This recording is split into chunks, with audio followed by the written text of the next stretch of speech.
discover more compassionate relations with human beings, but how can we develop compassionate relations with the other creatures with whom we share this planet? And that would mean challenging the whole capitalist industrial form of food production. Bonjour et bienvenue dans l'Afro-Écologiste, le podcast qui parle d'écologie et de véganisme d'un point de vue décolonial et afrocentrique.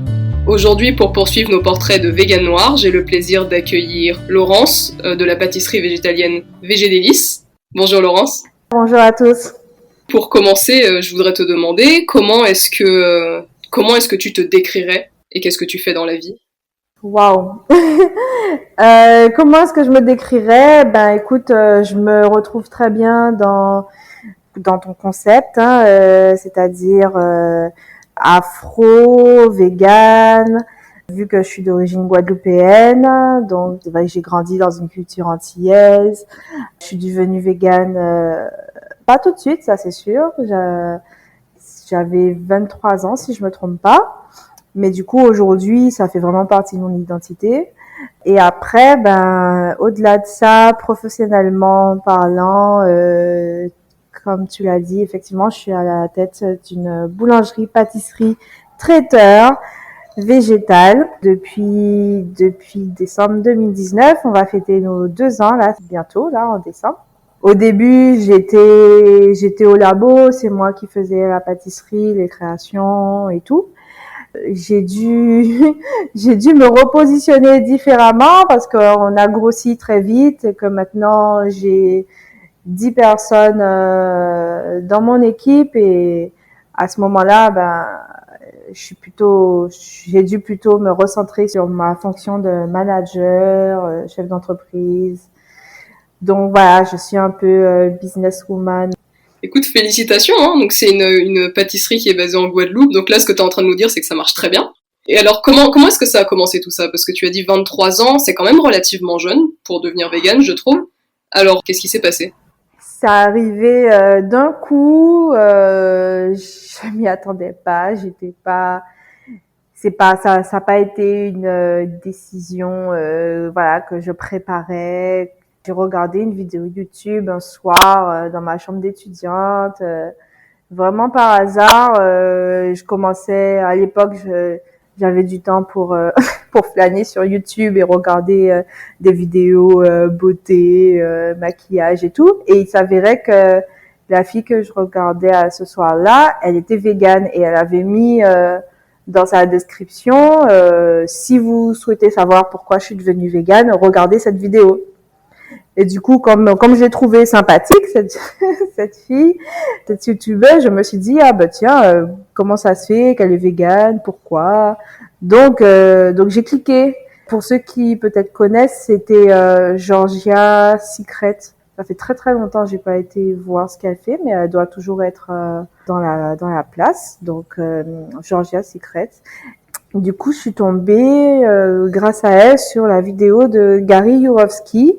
Gary Yourofsky, qui est un militant vegan qui vit aux États-Unis, je crois bien, et il donne une conférence en fait dans une université américaine. Donc on le voit dans la vidéo en train de donner sa conférence devant l'auditoire et en fait en 1 heure il m'a convaincu d'arrêter la viande d'un coup, d'arrêter le poisson et après j'ai arrêté les produits laitiers. Et ce qui m'a convaincue, c'est que j'ai trouvé que pour moi il avait raison, c'était pas une nécessité de manger de la viande parce que bah du coup on n'en a pas besoin pour vivre. Naturellement le corps humain n'est pas fait pour digérer la viande, enfin on n'a pas le même métabolisme que les carnivores. Il a dit aussi, l'un de ses arguments, c'est que c'était pas naturel parce que quand on regarde les enfants, ils ont plus envie de faire amis avec les animaux plutôt que de les tuer. Donc que en fait c'était une construction culturelle, mais que c'était pas du tout naturel chez l'être humain. Tout ça, plus quelques extraits d'abattoirs, des images assez hardcore sur les conditions d'élevage, d'abattage, qui ont fini de me convaincre. Et là, je me suis dit, mais ouais, pourquoi je devrais continuer alors que je trouve comme lui que c'est totalement injuste et on peut arrêter cette souffrance et ne pas avoir ce poids sur la conscience, tout simplement en faisant le choix d'arrêter de manger ces produits et je me suis dit ouais voilà je me sentais assez adulte, mature pour prendre la décision de ce que je voulais manger ou ce que je voulais pas manger et peu importe si dans ma famille ou autour de moi il y avait pas de vegan, mais moi c'était comme ça et je me suis dit que voilà que personne n'allait pouvoir m'en empêcher et, et du coup je leur ai annoncé au début que bon voilà papa maman j'ai arrêté de manger de la viande, j'ai arrêté le poisson, j'ai dit ça à mon copain aussi et au début, personne m'a cru. Ils m'ont dit, mais qu'est-ce que tu racontes? Au final, aujourd'hui, j'ai bien suivi ce nouveau mode de vie et j'adore. Ça me correspond très bien. Voilà. Est-ce que c'est commun en Guadeloupe le végétalisme et est-ce que tu as réussi à concilier culture antillaise et nourriture végane? Alors non, c'est pas commun. Mais franchement, c'est tellement personnel qu'il n'y a pas besoin que ça soit commun, en fait. C'est vrai que l'être humain, on est souvent assez faible devant des choix qui marquent une différence, voilà, qui vont à l'encontre de la norme et tout. Et je connais pas mal de gens qui disent que ce qui leur empêche de devenir vegan, c'est ce que les autres vont penser, qu'ils ont peur de gêner quand ils vont aller au repas de famille, etc. Mais franchement, je trouve que c'est tellement personnel ce que tu mets dans ton corps que peu importe, même si tu es la seule à le faire, pourquoi ça devrait être un problème pour les autres? Donc moi, je me suis jamais occupée de ce qu'allaient penser les autres. C'était comme ça pour moi. Et vous mangez ce que vous voulez, moi je mange ce que je veux, je m'en fiche. Voilà. Bon, là où c'est un peu plus difficile, c'est plutôt effectivement, tu vas manger à l'extérieur et tu trouves rien à part des crudités et des frites. Mais voilà, mais sinon, je cuisinais beaucoup, donc j'avais pas de mal en fait. Et est-ce que tu cuisines toujours des plats antillais mais en végétal? Il faut savoir que je cuisine plus du tout. À part pour Végé Délices, je ne cuisine plus chez moi. Parce que quand on est dans le milieu, franchement, quand on rentre chez soi, on n'a pas envie de sortir une casserole. Non, non, non. Donc, et puis maintenant, des fois, je passe par VG Délices, je récupère un plat là-bas et j'ai pas trop à cuisiner à la maison. J'ai ce petit luxe-là. Sinon, au départ, je cuisinais avant VG Délices. Ouais, j'ai vraiment essayé de rester dans ce que je connaissais, donc des plats antillais, le colombo. Euh, des plats avec des racines pays, tout ce que j'aime, enfin tout ce que j'aimais là, j'essayais de le faire en version végane, donc ça va être des lasagnes, tout ce qui est lentilles, je fais de tout, j'ai découvert plein d'ingrédients en devenant végane, j'ai découvert les protéines de soja. Ouais, il y a pas mal de petites nouveautés comme ça qui sont rentrées dans mon alimentation. Les graines de chia, bon, même si c'est rare quand même que je l'utilise, mais je sais pas, toutes sortes de légumineuses, par exemple des pois cassés, c'est pas un truc que je faisais trop avant. Et comme on essaye de varier le plus possible, ben on essaye d'exploiter toute la gamme de légumes disponibles et tout. Et du coup, il faut savoir aussi que tu es maman, ça fait pas longtemps en plus, je crois. Mm-hmm. Ça fait 9 mois, ouais. Félicitations, hein. Merci. Est-ce que tu as choisi une parentalité végane pour le moment? Et est-ce que tu t'es renseigné sur comment ça se passait avec les bébés? Alors ouais, j'ai choisi une parentalité végane. Après, avec mon compagnon, voilà, on n'a rien arrêté pour le moment. Moi, j'ai pas imposé quoi que ce soit en mode oui, il faut que mon bébé soit vegan du début à la fin de sa vie. Non. Enfin, moi, en tout cas, c'est clair que je vais pas la pousser à manger quoi que ce soit d'animal. Je vois dans les rayons pour bébé que dès 6 mois, ils font des petits pots avec de la dinde, avec du poulet, je sais pas quoi, là. Il y a déjà, je pensais pas que ça arrivait si tôt dans l'alimentation des bébés, mais ouais, la plupart des petits pots qu'on voit au supermarché, il y a de la viande. Et il va y avoir juste 2 ou 3 références avec légumes. Et du coup, non, elle est, bon, déjà, souvent, on fait les petits pots maison avec des produits locaux.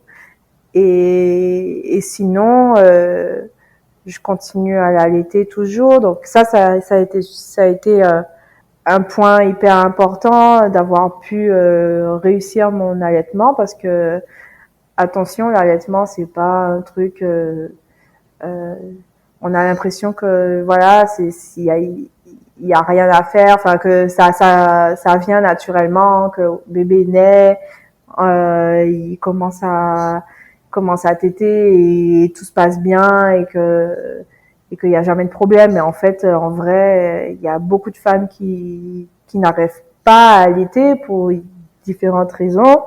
Souvent, c'est par manque d'éducation à l'allaitement parce que ça demande vraiment une connaissance particulière. Il faut savoir, voilà, comment on positionne le bébé, quels sont les pièges à éviter pour que la lactation, en fait, se passe bien, que le corps y réagisse bien, pas qu'on soit en manque de lait. Enfin, c'est vraiment quelque chose il faut bien se renseigner pour être sûr d'y arriver.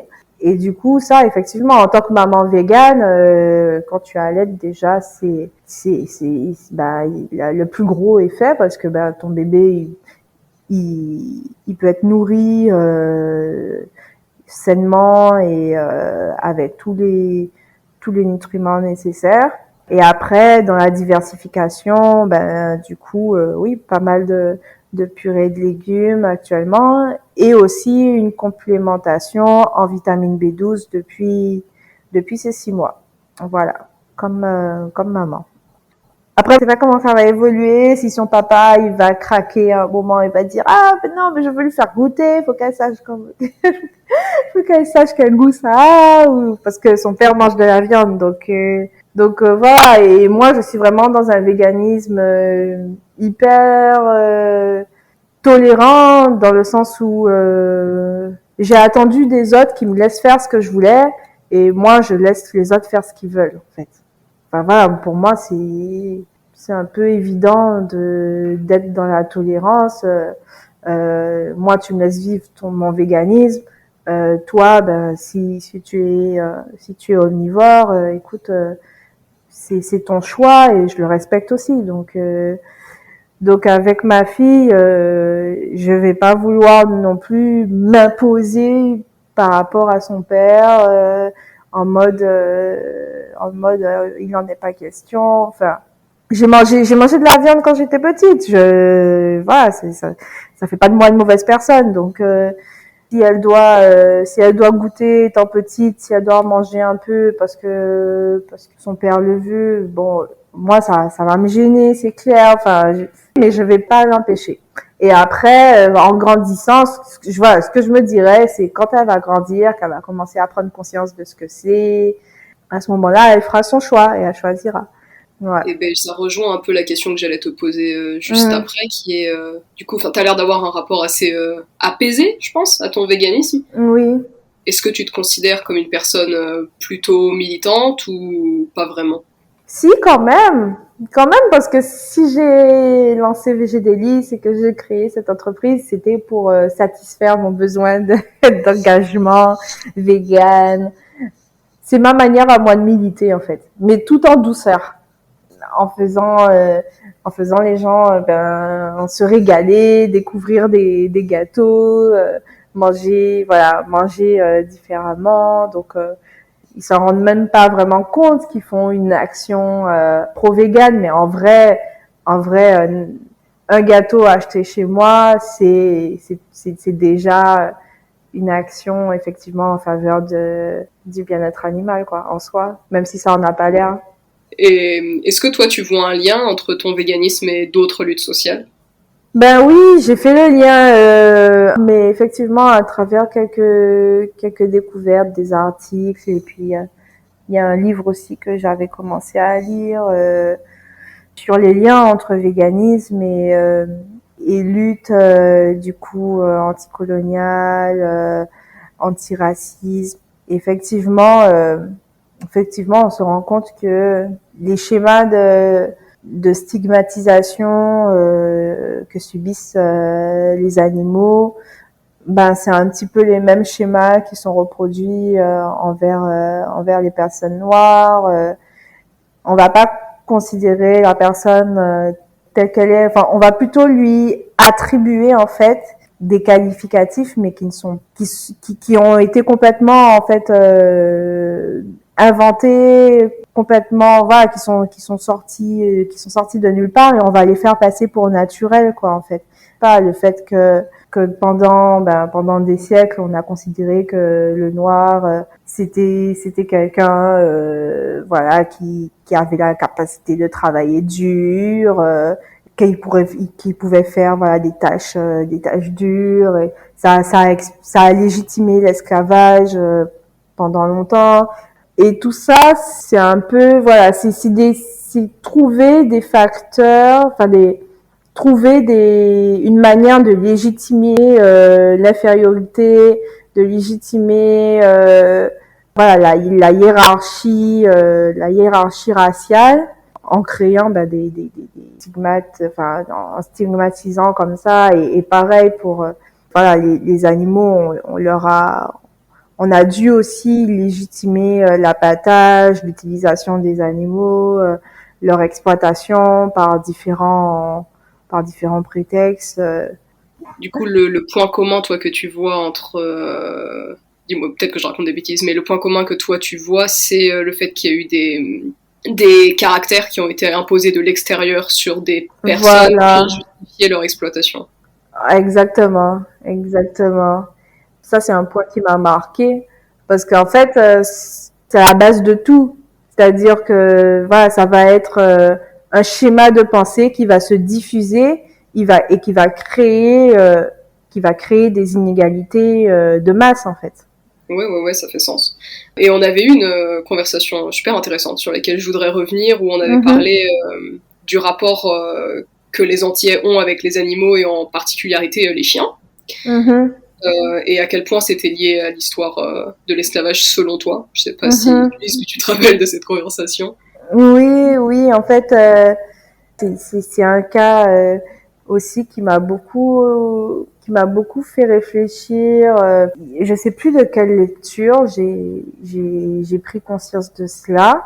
En tout cas, voilà, j'ai compris que pendant l'esclavage, il y avait beaucoup de colons qui avaient recours aux chiens pour du coup chasser, pour plutôt rattraper les esclavages en fuite.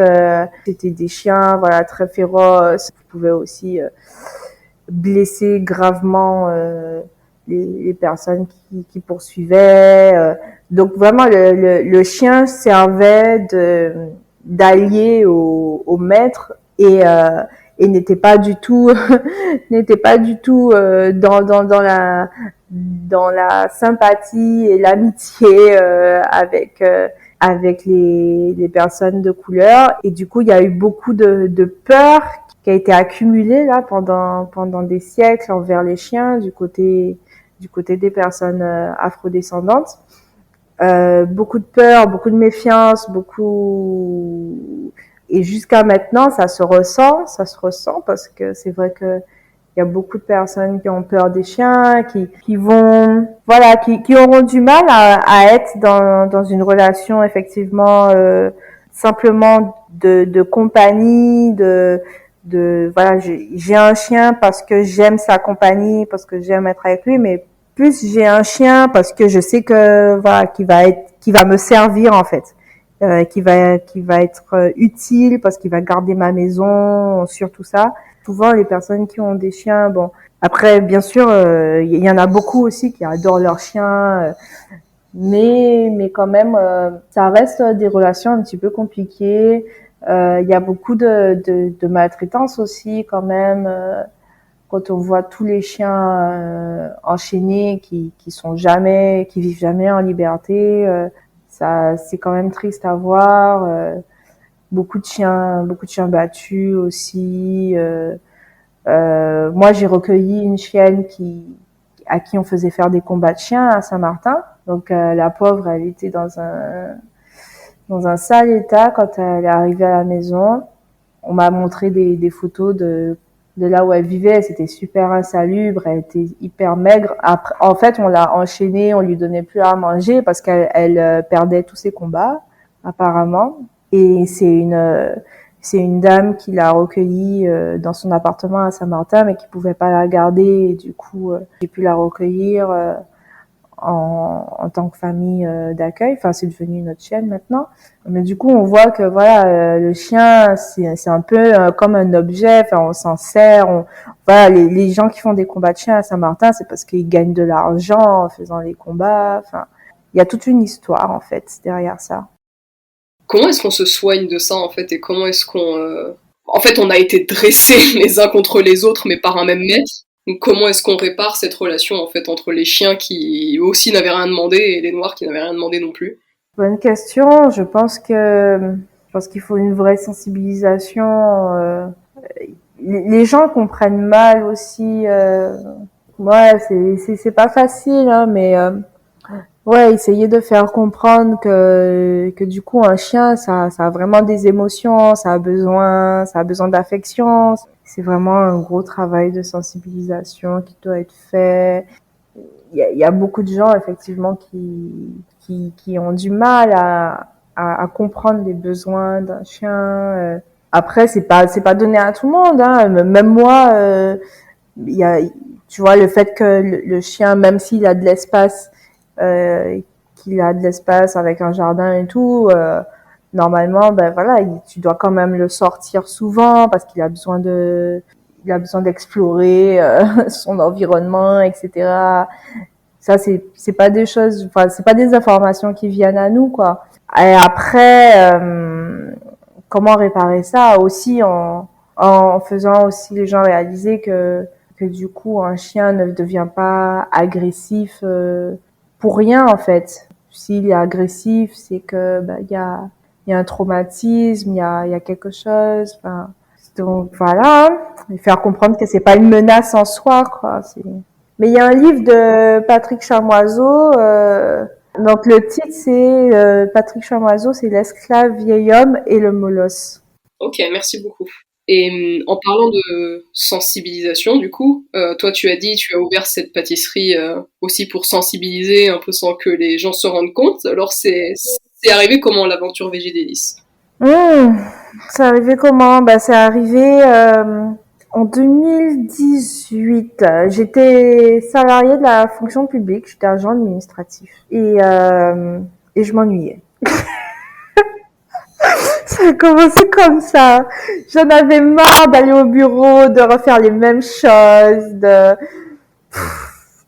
d'exécuter en plus une politique que je trouvais un peu injuste sur certains aspects. Enfin, du coup, j'avais envie de faire plus en fait. J'avais envie de vraiment de contribuer à changer le monde. C'est un peu c'est un peu, enfin voilà, enfin, à mon échelle bien sûr, mais enfin, je crois qu'il y a plein de gens qui me comprendront. Ouais, c'est surtout les femmes, on veut toujours changer le monde.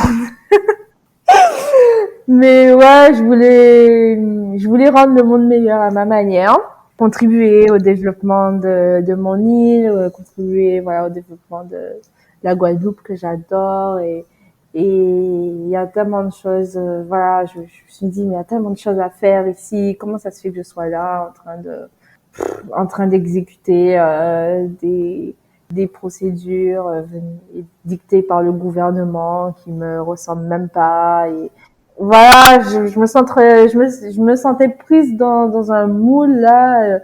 Et voilà, tu exécutes, mais tu crées pas en fait. Tu ne crées aucune différence parce que tu fais que exécuter des décisions qui sont prises plus haut. Mais moi, je voulais vraiment, tu vois, créer un concept, un projet qui allait faire la différence. Donc j'ai eu plein d'idées, j'ai eu plein d'idées business avant d'arriver à VG Délices. Parce que bon, la bonne idée de reconversion et d'entreprise, c'est vrai que ça vient pas, en général, ça vient pas du premier coup, quoi. C'est vraiment, faut apprendre à, ben déjà, faut bien observer ce qui se passe autour de toi. Des fois, tu vas avoir une idée comme ça qui te vient en pleine nuit et puis le lendemain au réveil, t'en parles à ta famille et te disent mais c'est quoi ce truc, ça marchera jamais. Enfin voilà, c'est donc il y a beaucoup ouais, il faut se tester quoi, il faut tester si déjà soi-même on y croit, si on trouve que voilà, que c'est cohérent par rapport à ce que les gens ont besoin et tout. Et faut en parler à un minimum de gens pour avoir des avis. Et en fait, ben VG Délices, ça a été le projet où je l'ai vraiment bien senti. Où là, je me suis dit, ouais, en fait, là, tu as un projet où effectivement, tu vas créer une vraie différence. Et en plus, sur le plan du véganisme, mais aussi sur le plan, enfin quoi que ça, on peut relier ça au véganisme, hein, mais sur le plan environnemental, sur le plan aussi ben, de la santé. Donc tout ça, c'est des champs, voilà, où j'ai un impact. Là, j'allais pouvoir vraiment me sentir engagée. Que en plus, ben c'était une passion depuis toute jeune, la pâtisserie, que je voulais faire le lycée hôtelier quand j'étais après le collège, mais bon, étant donné que j'avais des bonnes notes, mes parents m'en ont empêché. Euh, et aussi voilà. Donc voilà, c'était une passion, une envie d'engagement forte. Et puis de fil en aiguille, quand j'ai commencé à faire mes premières événements, dégustations et que j'ai vu que les gens, voilà, ils trouvaient vraiment ça intéressant, que ils appréciaient déjà ce que je pouvais faire à mes débuts, seule à la maison et tout. Je me suis dit bon ben écoute, ouais, faut y aller. Je me suis, voilà, j'ai compris que c'était la voie qui allait me permettre d'être épanouie et je suis contente parce que effectivement je m'étais pas trompée. Et voilà, après j'ai bossé 1 an et demi sur la création de l'entreprise. Donc j'ai quitté mon boulot. Heureusement pour moi, enfin heureusement pour moi. Ouais, quand même, j'étais en CDD, donc c'était pas trop difficile. En fait, j'avais pas à démissionner. J'ai juste pas accepté la renouvellement de mon contrat. Donc c'était un petit peu moins dur que de poser une démission, je pense, quand on a un CDI. Et du coup, j'avais droit aux allocations de chômage pendant 1 an et demi et il m'a fallu 1 an et demi pour ouvrir la pâtisserie, donc ça tombait hyper bien. Et voilà comment tout ça s'est créé. Franchement, félicitations. Et comme tu l'as dit au départ, ça marche. L'accueil du public était plutôt positif. Ouais, ouais, super positif. Après, j'ai communiqué très tôt, même voilà pendant cette phase de création là, je montrais un petit peu tout ce qui se passait en coulisses, comment je faisais mon business plan, comment j'allais chercher les fonds à la banque, comment j'ai cherché le local, comment j'ai voilà, je montrais un petit peu tout parce que j'ai trouvé l'aventure tellement excitante que j'avais juste envie de partager ça et de dire que ouais, ça arrive, tenez-vous prêts, ça se prépare et tout et du coup bah j'avais déjà une petite communauté qui s'était formée sur les réseaux. Donc à l'ouverture, il y a eu des clients tout de suite qui sont venus et après voilà, avec le bouche à oreille, les médias aussi qui ont été pas mal présents au départ, qui ont fait que le mot s'est passé rapidement et maintenant ben Il reste encore pas beaucoup de gens qui n'ont pas encore entendu parler de Végédélis. Donc j'ai encore du travail à faire, mais c'est vrai que ouais. Du coup ça a bien pris quand même dès le départ. Et alors, dans 5 ans, à quoi ça ressemblera Végédélis? Dans 5 ans, 5 ans, 5 ans, ça laisse du temps de faire pas mal de choses intéressantes. Mais... ce que je vise à long terme, c'est la franchise. Donc, la franchise, ça veut dire du coup pouvoir vendre le concept et que d'autres entrepreneurs montent des Végédélis un petit peu partout. Donc, déjà commencer par les Antilles, Guyane et après aller s'exporter en Hexagone. Donc dans 5 ans, j'espère qu'on sera déjà normalement on sera déjà en Martinique, à Saint-Martin, en Guyane, pourquoi pas dans les îles anglophones aussi caribéennes. Oui, pourquoi pas le reste de la Caraïbe, hein. Ouais, ça me fait un petit peu peur peur. C'est tellement inconnu pour moi entreprendre à l'étranger que ouais, pour moi ça représente quand même un défi assez conséquent parce que c'est des nouvelles règles, c'est pas la même réglementation, enfin niveau légal, juridique, ça doit être bien lourd quoi. Oui, je vois. Tu vois. Je vois la réserve, mais d'un point de vue philosophique, j'avoue que ça me fait rêver d'avoir des entreprises qui sont un peu partout dans la Caraïbe. J'avoue, moi aussi, ça me fait vraiment rêver. En plus, je suis sûre que c'est un concept qui plairait vraiment chez nos voisins aussi. Donc, je pense, oui. C'est clair que j'adorais ouvrir à la Barbade, en Jamaïque, à Trinidad. Alors là, ouais, ce serait royal. Et est-ce que tu as un conseil pour de futurs investisseurs ou investisseuses, et particulièrement pour les personnes qui font des reconversions, parce qu'en fait, ça n'avait rien à voir avec ce que tu faisais avant, si j'ai bien compris. Le conseil, c'est passer à l'action. Ne perdez pas de temps à vous dire est-ce que c'est le moment, est-ce que j'y arriverai. On se pose des fois trop de questions. C'est vraiment, on se pose beaucoup de questions, on se demande si on est capable, si on est légitime pour. Enfin, franchement, j'avais aucune formation professionnelle dans la pâtisserie. Bon, j'ai quand même mené des actions de formation, mais ça n'a pas été des formations longues. J'ai fait ça sur un temps très court parce que j'avais envie de concrétiser le projet rapidement. Et ça m'a suffi en fait. J'ai même pas eu besoin de faire un CAP sur 1 ou 2 ans. Je me suis inscrite à une petite formation d'une semaine en pâtisserie végétale. J'ai fait 2 stages d'1 mois chacun et j'ai réussi mon lancement. Voilà, il faut juste faut être sûr que ces compétences soient quand même suffisantes pour satisfaire son client. Quand même faire des tests, voilà, s'assurer que les produits ils soient assez bons pour que ton client il revienne chez toi. Et après, là où tu dois t'améliorer, tu vas t'améliorer au fil du temps, tu vas t'améliorer en pratiquant, tu vas t'améliorer en embauchant des gens qui sont encore mieux que toi, qui ont encore plus de compétences.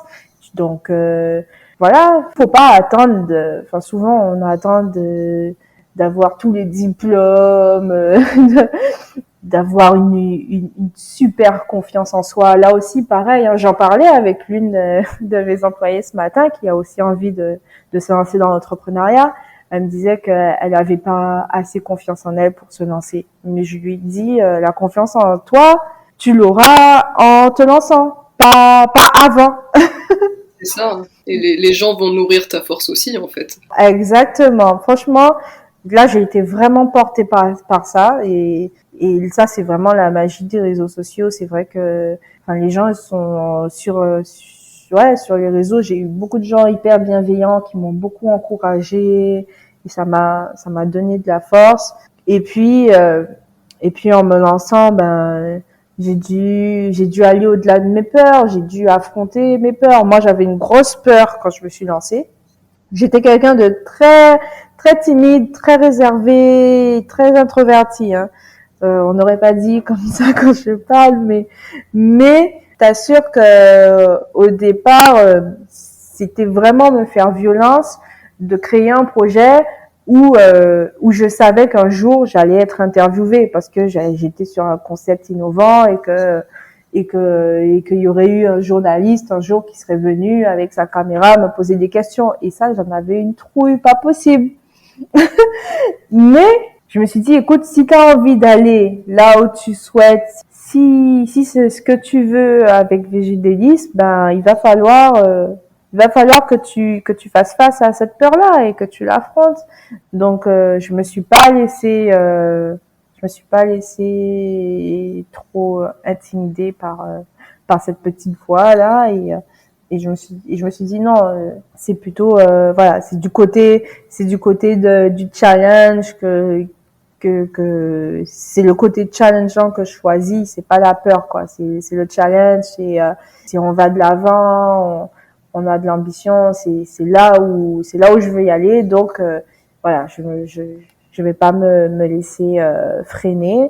Et après mon premier interview à la radio, là, ma première interview radio, ça s'est bien passé, l'animatrice était géniale, elle m'a mis à l'aise, et je suis sortie là, mais super fière de moi, et boum, plus 10 points dans mon capital confiance, et à chaque fois que je faisais l'exercice, ben je gagnais 10 points de plus, jusqu'au jour où franchement maintenant on me dit oui, tu es invité sur un plateau télé, mais je te dis ben y a pas de souci, dis-moi quelle date, je m'organise. Voilà, tu vois. Non, mais c'est tout à fait ça, hein. Plus on fait les choses et plus on les fait avec confiance. Exact. En vérité. Et pour finir, parce que là on arrive presque à la fin, est-ce que tu as des recommandations d'Instagram vegan francophone qui t'inspirent? Alors, j'adore Mangeuse d'herbe, Charlotte de Mangeuse d'herbe, parce que ouais, je trouve qu'elle fait du super contenu, très très dynamique, très frais, avec ces petites danses. Elle fait des réels là. Franchement, c'est très joyeux. Et en plus, elle parle beaucoup de véganisme, et elle sensibilise beaucoup aux valeurs, aux principes, au pourquoi. Elle explique vraiment bien les choses, elle va dans les détails. Enfin, quand tu lis ces textes, c'est vraiment c'est vraiment des contenus super instructifs, bien, qui sont très favorables au déconditionnement, on va dire. Voilà. Elle joue sur effectivement nos schémas de pensée traditionnels, et elle essaye de les déconstruire, et elle le fait très bien, je trouve. Et c'est vrai que quand on est sur des sujets comme ça, il faut pouvoir rentrer dans le fond des choses pour que les gens ils comprennent quoi, parce que si tu restes en surface, tu vas pas vraiment toucher, je pense pas. Donc je l'aime beaucoup. Après, je t'avoue que je regarde très peu les comptes des autres, mais sinon je peux parler de mes amis qui sont aussi dans la pâtisserie végétale. Il y a dans la pâtisserie et la cuisine. Eolia Pâtisserie, il y a Naïsa Cooking, il y a Ayaba, Thierry Jean-Louis que j'ai rencontré dernièrement, qui est revenu s'installer en Guadeloupe, que je ne connaissais pas. Il a l'air de faire de belles choses aussi, donc voilà, ouais. Et du coup, là on arrive à la fin, donc merci beaucoup Laurence. Merci à toi, c'était un bon moment passé ensemble. Super. Partagé. Et merci pour ton projet, et merci de prendre soin de ton île aussi, parce que c'est franchement, ouvrir ces business là dans la Caraïbe, moi ça me fait plaisir d'entendre ça. Mais venez tous entreprendre en Guadeloupe. Allez acheter chez VGDélices, c'est un ordre. Et si vous avez aimé cette conversation, n'hésitez pas à aimer, à partager, à vous abonner. Je vous dis à bientôt pour une nouvelle conversation.